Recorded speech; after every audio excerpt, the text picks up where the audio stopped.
নমস্কার ইউটিউব চ্যানেলে বন্ধু সাথী সবাইকে ইংরেজি 2026 নববর্ষের প্রীতি শুভেচ্ছা অভিনন্দন আন্তরিক ভালোবাসা জানাই।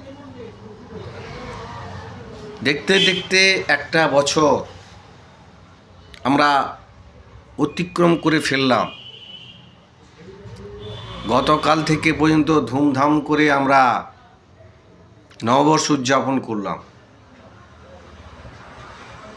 আমি যে কারণে আজকে চলে এলাম সেটা হচ্ছে আগামীকাল থেকে নতুন শিক্ষাবর্ষ শুরু। প্রত্যেকটা সরকারি শিক্ষা প্রতিষ্ঠানে সরকারি নিয়ম অনুযায়ী যতগুলো বই ছাত্র বন্ধুদের হাতে নিশ্চিত তুলে দেওয়া হবে। স্কুল কর্তৃপক্ষ সহ স্যার ম্যাডাম যারা আছেন তুলে দেবেন। আমি আমার চ্যানেলের মধ্য দিয়ে যারা সঙ্গে আছেন থাকবেন ভবিষ্যতে, আমি আবেদন করব যা পরীক্ষার ফলাফল হাতে পেয়েছেন দেখেছেন, নিশ্চয়ই তার একটা মূল্যায়ন মাপকাঠি হয়তো অনেকটা আশাপ্রদ ছিল, অনেকে সেটা নিশ্চিত সম্পূর্ণ হয়েছে, সেই ফল তারা পেয়েছে। অনেকে যে আশা করেছিল সে আশাটা সেই রূপ ছাত্র বন্ধুরা তাদের বাবা মা বা অভিভাবকদের হাতে তুলে দিতে পারেন। আমার অনুরোধ, পাস্ট ইজ পাস্ট নয়, পাস্ট ইজ প্রেজেন্ট। অর্থাৎ আমি বলতে চাইছি প্রথম থেকে সিরিয়াসলিভাবে হালটা ধরুন। ওই বাড়িতে মাস্টারমশাই ম্যাডাম বা প্রাইভেট টিউটর আসেন,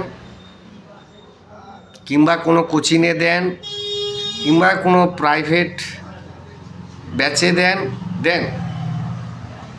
আমিও ভুক্তভোগী, আমারও ছেলে রয়েছে আমার কাছে পড়তে বসে না। এখন দিনকালের পরিস্থিতির উপরে নির্ভর করে আমি যেটা বলতে চাই, একটু খোঁজ খবর রাখুন।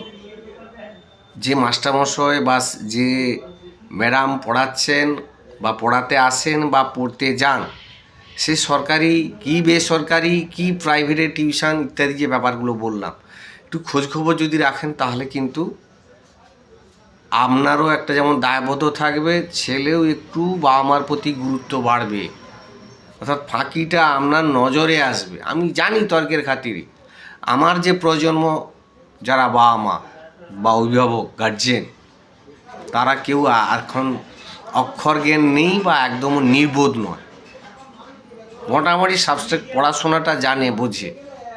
একটু আধটু খোঁজ খবর রাখুন, তাহলে দেখবেন প্রথম থেকে যদি লেগে থাকে তাহলে কিন্তু এই বছরের শেষে যে ডিপ্রেশন, ছেলে মেয়ের যে রেজাল্ট হওয়া কথা ছিল হলো না, এটা কিন্তু হতাশা হবেন না।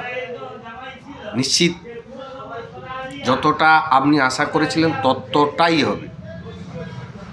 আমি আমার অভিজ্ঞতায় কত বছর আছি শিক্ষা প্রতিষ্ঠানে বলছি না,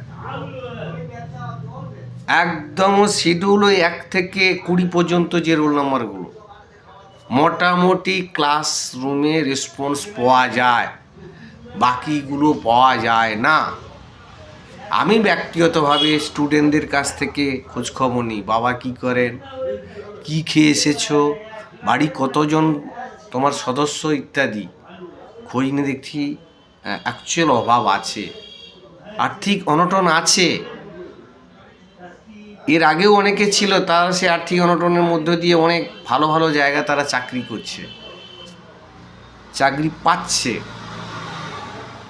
ওই ছেলে মেয়ের মধ্যে একটা জেদ তৈরি করুক, একটা নেশা তৈরি করুক। হ্যাঁ, তর্কের খাতির ধরুন একটা বাজে নেশা এসে গেছে মোবাইলের প্রতি।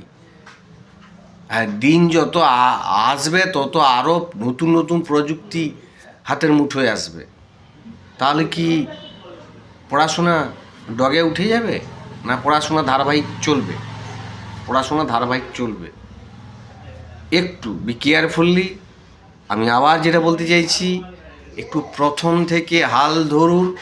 যে মাস্টারমশাই, যে ম্যাডাম, যে প্রাইভেট টিউটর, যে ব্যাচে যে পড়াক, নিশ্চয়ই তারা বি কেয়ারফুলি যত্ন সহকারে পড়াবার তারা দায়িত্ব নেন, তাদের দিক দিয়ে কোনো অসুবিধা নেই।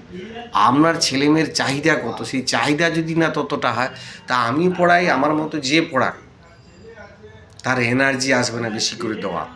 ও যত বেশি পেতে চাইবে তাকে বেশি তত দিতে ইচ্ছা হবে। সে মাস্টারমশাই নীরব হয়ে থাকতে পারবে না। তার নৈতিক দায়িত্ব, মৌলিক কর্তব্য ওই ছেলেমেয়েকে কিছু নতুন শেখানো, নতুন বোঝানো।